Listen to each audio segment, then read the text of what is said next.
के समक्ष रखा, धरना किया, प्रदर्शन किया।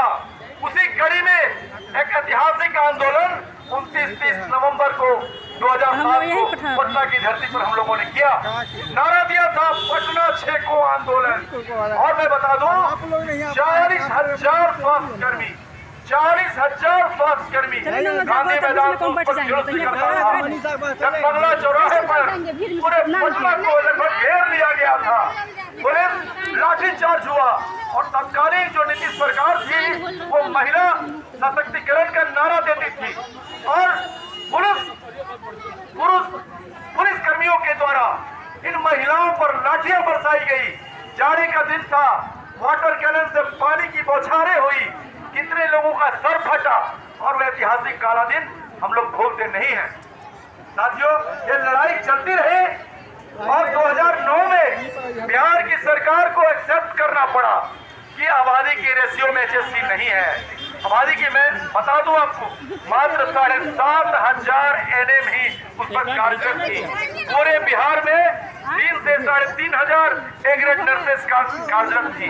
12 मेडिकल स्टाफ की कमी थी, बहालियां नहीं हो रही थी, कॉन्ट्रैक्ट सिस्टम ला दिया गया था।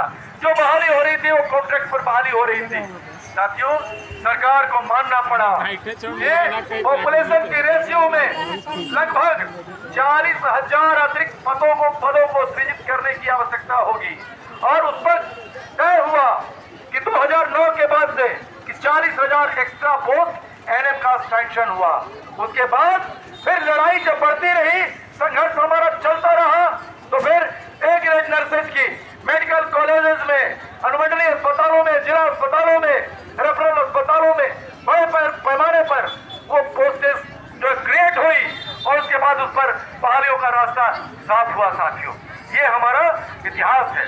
साथियों, अब ये मैं कह दूं कि अभी बड़े पैमाने पर ये कारवा जो हमारा दिख रहा है, ये हजारों हजार की संख्या में बिहार के कोने कोने से NHM के तहत काम करने वाले कर्मचारी, चाहे वो NM हो, चाहे वो JNM हो, A ग्रेड नर्सेस हो, चाहे वो CHO हो, चाहे वो लैब टेक्नीशियन हो, एक्सरे टेक्नीशियन हो, BCO हो, BCM हो, BHM हो, या फिर RNTCP के कर्मचारी हो, या फिर RBS के कर्मचारी हो, फिर ब्लॉक MNE हो, तमाम तरह के लोग, हर संवर्ग के लोग जो NHM के तहत कार्यरत हैं, वो आज इस कार्यक्रम को सफल बनाने के लिए बिहार के कोने कोने से इस तपती दोपहरी में, गर्मी में, भीषण गर्मी में बसों के द्वारा, अपने निजी व्हीकल के द्वारा आकर के सरकार के खिलाफ दो हाथ करने के लिए जुड़े हुए हैं। इन तमाम साथियों का मैं क्रांतिकारी अभिनंदन करता हूं।